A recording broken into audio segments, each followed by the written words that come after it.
दोस्तों, गजा के हालात इन दिनों कैसे हैं? क्या आप तस्वुर भी कर सकते हैं?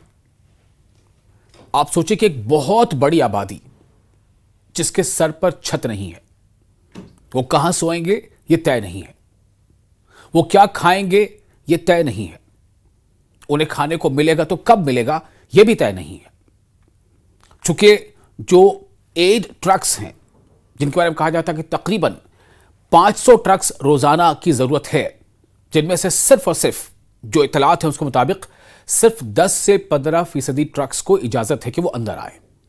अब आप सोचें कि 500 ट्रक की जरूरत को क्या 10 से 15% ट्रक पूरी कर सकते हैं? और इसीलिए आपने शायद अक्सर सोशल मीडिया पर या दूसरे अलग अलग जगहों पर कुछ तस्वीरें ऐसी देखी होंगी, कुछ भूखे बच्चों को देखा होगा, उनके हाथों में प्याले देखे होंगे।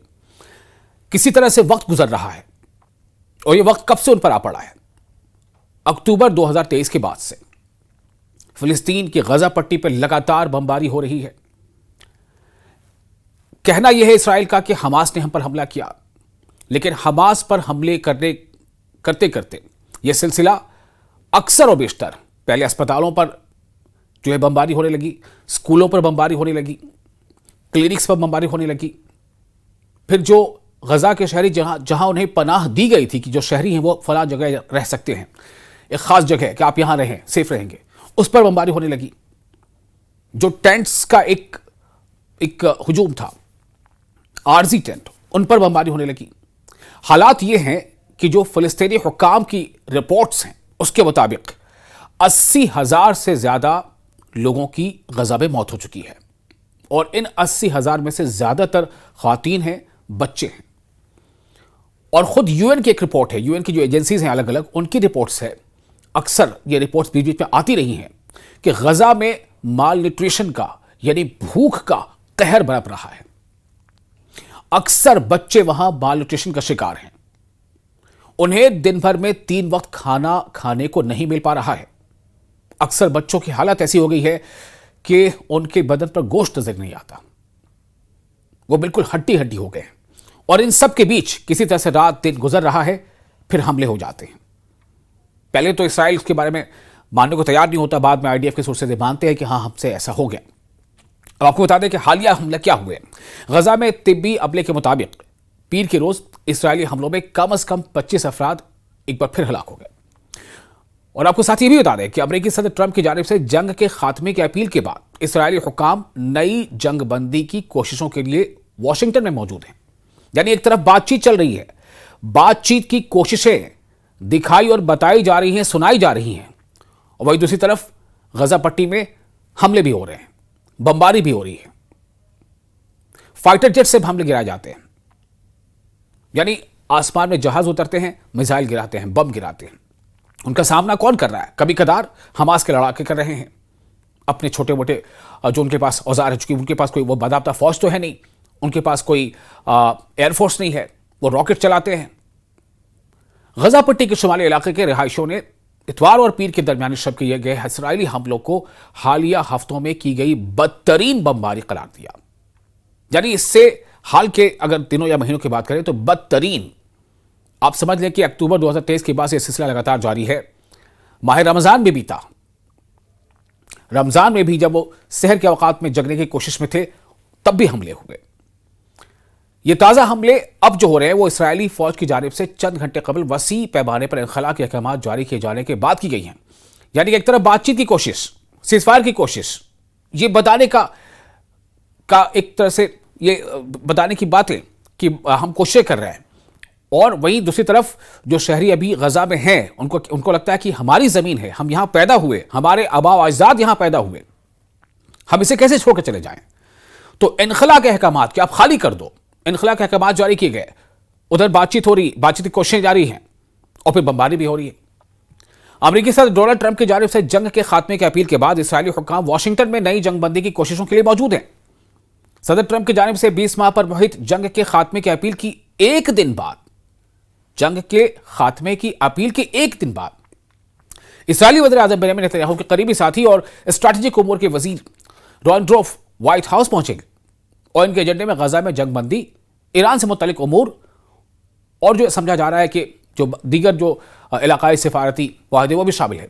लेकिन गजा की पट्टी में जमीनी सूरत हाल इसके बिल्कुल बरक्स है। बम से हमले हो रहे हैं, बम गिराए जा रहे हैं, मिसाइलें गिराई जा रही है, खाने पीने की अशिया से लदे ट्रक उन्हें आने नहीं दिया जा रहा है, जो मेडिकल एड से लदे ट्रक हैं उन्हें आने नहीं दिया जा रहा है।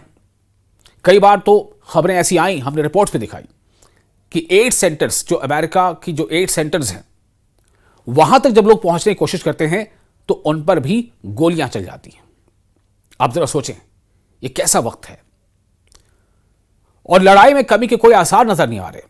गजा सिटी के रिहायशी 60 साल सलाह ने बताया, एक बातचीत में, एक रिपोर्ट हम पढ़ रहे थे, उसमें देखा कि धमाके रुक ही नहीं रहे। स्कूलों और घरों पर बमबारी की गई, यूं लगा जैसे जलजला आ रहा हो। खबरें सुन रहे होंगे कि जंग बंदी करीब है, लेकिन जमीन पर हमें मौत और धमाके सुनाई देते। आखिर क्या मंशा है, आखिर चाहा क्या जा रहा है? जहां एक तरफ इस्राइल इतने बड़े बड़े दावे कर रहा है, वो ईरान जैसे बड़े मुल्क पर हमले उसने किए, क्या यह इस्राइल के लिए मुश्किल है कि वो अपने यरगमालियों को छुड़ा ले? वो कह रहे हैं कि अब भी करीब 30 यरगमाली जो है वो हमास के जेर कंट्रोल है, उनके कैद में है। और अगर इस्राइल ये चाहता ही था तो फिर जो बीच में कोई जंगबंदी हुई थी और कैदियों के तबादले भी हो रहे थे, फिर वो क्यों रुके? इल्जाम यह लगा कि इस्राइल ने खिलाफ वर्जी की, जंगबंदी की, और फिर से हमले शुरू हो गए। तो मकसद क्या है? मकामी रिहायशों के मुताबिक इस्राएली टैंक मशरकी गजा सिटी के इलाके जैतून में दाखिल हुए और शुमाली हिस्सों में कई मकामात को निशाना बनाया है, जबकि जंगी तैयारों ने 4 स्कूलों पर बमबारी की। यानी अब तो ऊपर से हमले के साथ साथ अब इस्राइल के टैंक भी दनदनाते फिर रहे हैं, जो सामने आ रहा है उसे गिरा रहे हैं, तोड़ रहे हैं। जमीन में बनी जो भी इमारतें हैं, बिल्डिंग्स हैं, स्कूल है, क्लिनिक है, कुछ भी। आपने कई तस्वीरें देखी होंगी, अभी भी हम दिखा पा रहे हैं कि गजा जो एक शहर था, बसा हुआ शहर, आबाद शहर, चहल पहला शहर, वो खंडहर में तब्दील हो चुका है। 80% गजा खंडहर में तब्दील हो चुका है। पनागुज़ीर सैकड़ों खानदानों को बमबारी से कबल निकलने का हुक्म दिया गया था, लेकिन फिर बमबारी भी हो जाती है। गजा में हमास के ज़ेर इंतजाम वज़ारत सेहत के मुताबिक पीर के रोज इसराइली हमलों में कम से कम 25 अफराद हलाक हुए, जिनमें से 10 जैतून के इलाके मारे गए। हालांकि इसराइली फौज की तरफ से कोई फौरी तबसरा नहीं आया था, बाद में माना गया कि हाँ, ये हमले हुए, ऐसा हुआ। ताज़ा बमबारी से कबल इसराइली फौज ने शुमाली गजा के वसी इलाकों में इनखला के नए अहकाम जारी किए थे, जहां पहले भी कार्रवाई हो चुकी हैं और बड़े पैमाने पर तबाही फैल चुकी है। फौज का कहना है कि वो शुमाली गजा, खासतौर पर गजा सिटी के अंदर मौजूद हमास जंगजों के खिलाफ कार्रवाई करेगी।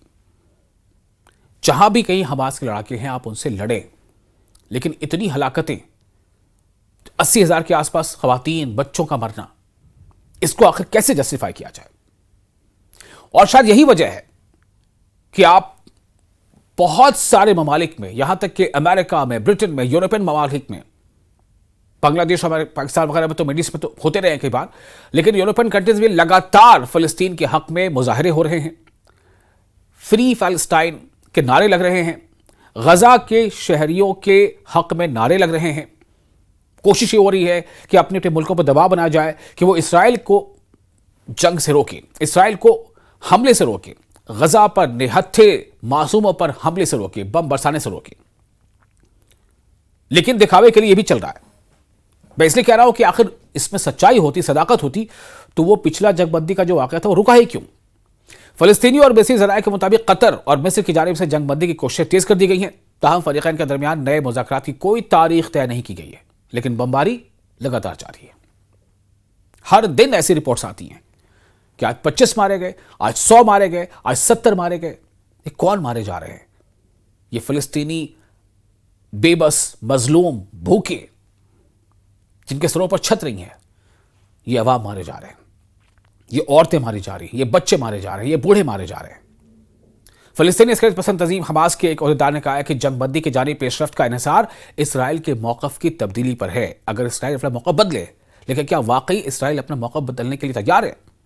हालांकि ऐसा नहीं है। इसराइल में भी अक्सर और बेशतर, इसराइल में भी लगातार मुजाहरे हो रहे हैं। जहां तक कि जो इसराइली वज़ीर आज़म नेतन्याहू, उनके घर के बाहर भी मुजाहरे हो रहे हैं और ये दबाव बनाया जा रहा है कि आप ये जंग बंद करो, हमले बंद करो, गजा पर हमले बंद करो, फिलिस्तीन पर हमले बंद करो, यरगमालियों को वापस लाओ, मुआहिदा करो। लेकिन अभी तक जो एक बार जंगबंदी हुई थी उसके बाद दोबारा अभी हुई नहीं है, 2023 से लेकर अब तक, अक्टूबर 2023 से लेकर अब तक। आपको बता दें कि खासतौर से जंग के खात्मे और फौजी इनकलाब पर आमदगी पर यह बात हो रही है। इसराइल का मौक़िफ़ है कि जंग का खात्मा सिर्फ उस वक्त होगा जब हमास को गैर मुसल्लह और तहलील कर दिया जाए। लेकिन क्या आप हमास यानी अगर मुजरिम कोई है तो उसके वजह कर या उसका नाम लेकर आप पूरी आबादी को मिटा दोगे?